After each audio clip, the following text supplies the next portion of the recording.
Have you ever looked at your life and felt like you were trapped in a cycle of the unfinished? Maybe it's the gym membership that mocks you from your bank statement, the half-read books on your nightstand, or the business idea that has lived in your head for 3 years but never made it onto paper. You tell yourself you need more willpower. You tell yourself that next Monday, you'll finally go all in with a massive, life-changing routine. But by Thursday, the explosive motivation has evaporated, leaving you feeling more broken and undisciplined than before. The truth is, willpower is a finite resource, and starting big is a trap designed for failure. In Japan, they don't rely on the unstable energy of motivation. Instead, they use a two-part system to build discipline machines out of ordinary people: Shitsuke and Gaman. Shitsuke is the art of environmental design. It's about creating a path of least resistance so that doing the right thing becomes automatic, requiring zero decision-making. Gaman is the inner strength to endure. It is the practice of sitting with discomfort, boredom, laziness, or cravings, and realizing that a bad feeling is not an emergency.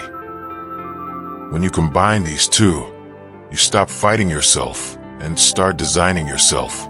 Are you ready to stop being a prisoner of your own inconsistency?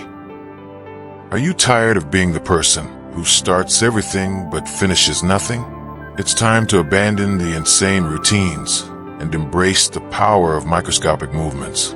Below is the story of Sarah, a woman who went from gym hater to an unbreakable force of nature, not through intensity, but through a system that was so small it felt embarrassing. Read her journey and discover how to bridge the gap between who you are and who you were born to be. Your 90-day transformation starts now. Sarah's life was a graveyard of abandoned resolutions. At 35, she was an expert at the explosive start. Every January, fueled by a cocktail of self-loathing and New Year's inspiration, she would buy the most expensive leggings, a gallon-sized water bottle, and a premium gym membership. She would spend 90 minutes on a treadmill until her lungs burned and her knees throbbed, convinced that no pain, no gain, was the only way out of a body she no longer recognized. But by the second week of February, the terrifying pattern always returned. The soreness would turn into dread. One missed day would turn into 3. The gym bag would sit by the door like a silent accuser until she eventually hid it in the back of the closet to avoid the waves of shame. She was an accountant by trade, a woman of logic and numbers, yet she couldn't solve the equation of her own consistency. She felt broken inside, as if the disciplined chip had been left out of her DNA. One rainy Tuesday, while looking at a $60 recurring charge for a gym she hadn't visited in 6 months, Sarah stopped. She realized she was fighting a war she was designed to lose. She had been relying on explosive motivation, a resource that is notoriously unstable. She needed a system that didn't require her to feel inspired to work. She began to study the concepts of Shitsuke and Gaman. The philosophy was jarringly simple. Stop trying to be a hero. Instead, start so small that your ego feels insulted. Her new goal? A 5-minute walk. No weights, no trainers, no sweat. Just 5 minutes of movement. Sarah's first move was to apply Shitsuke, the pillar of design. She realized that her previous failures began the moment she had to look for her gym clothes. To remove this friction, she created a path of least resistance. Every night before bed, she placed her walking shoes and a pair of socks directly in front of the bedroom door. She didn't have to decide to exercise in the morning. She only had to step into the shoes that were already blocking her path. She wasn't relying on willpower.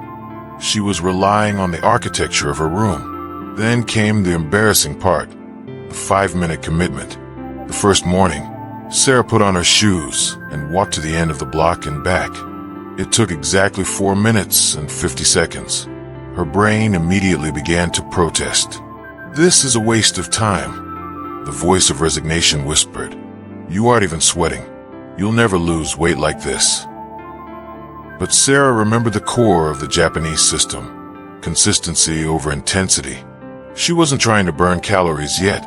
She was trying to burn the habit of quitting out of her system. By the second week, the real test of Gaman, the art of enduring discomfort, began. It wasn't the physical discomfort of a workout, but the mental discomfort of boredom and the urge to skip. One Wednesday, she woke up with a mild headache and a mountain of emails waiting. Every old instinct told her to skip the walk. In the past, she would have treated this bad feeling as an emergency, a valid reason to stop. Instead, she practiced Gaman. She told herself, "I feel tired, and I am going for a 5-minute walk anyway."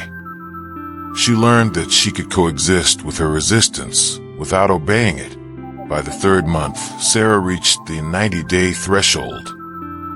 According to the Japanese system, frequency in the first 90 days is the greatest predictor of long-term success. She hadn't missed a single day.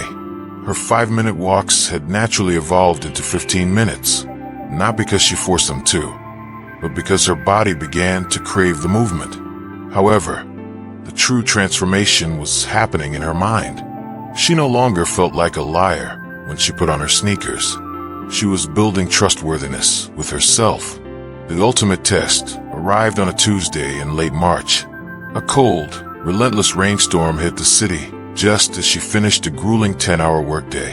Her feet ached, her mood was dark, and the couch felt like a magnet. In the past, this would have been the perfect valid excuse. She would have told herself she deserved a break, and that skipping one day wouldn't matter. But Sarah now understood the trap of the gap. She knew that consistency is not about continuing when everything is perfect. It's about continuing especially when everything is broken. She practiced Gaman. She didn't try to ignore the exhaustion. She acknowledged it. She looked at her shoes by the door, her Shitsuke system, and made a choice. She put on a raincoat, stepped outside, and walked for exactly 5 minutes in the pouring rain. She was soaked to the bone and shivering, but as she stepped back into her house, a surge of power hit her that no 90-minute gym session had ever provided. She realized that the weather, her mood, and her circumstances no longer held the remote control to her life. She had become unbreakable. 2 years passed. Sarah stood in front of the same full-length mirror that used to trigger waves of self-loathing, but the woman looking back was unrecognizable.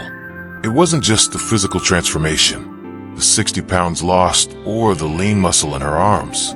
It was the look in her eyes. The shame had been replaced by a quiet, unshakable confidence. She had reached the stage where her actions were no longer a struggle. They were her identity. She no longer had to try to move.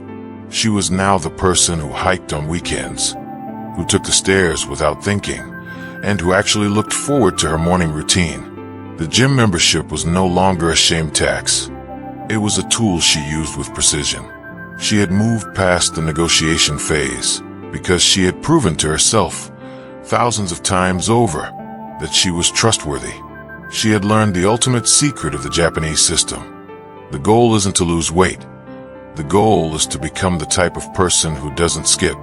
Sarah eventually started a small walking group in her neighborhood for women who felt exactly like she once did, paralyzed by the big start. She didn't give them meal plans or grueling exercise circuits. She gave them the same challenge William gave his ments. Choose one thing, the smallest thing possible, and do it every day for 90 days. She watched as their lives began to shift, not through intensity, but through the microscopic movements of Shitsuke and Gaman. Sarah's story serves as a living testament to the text's final truth. You are not who you say you are. You are what you repeatedly do. By starting pathetically small, she built a life that was colossally different. She had bridged the gap between who she was and who she wanted to be, one 5-minute walk at a time.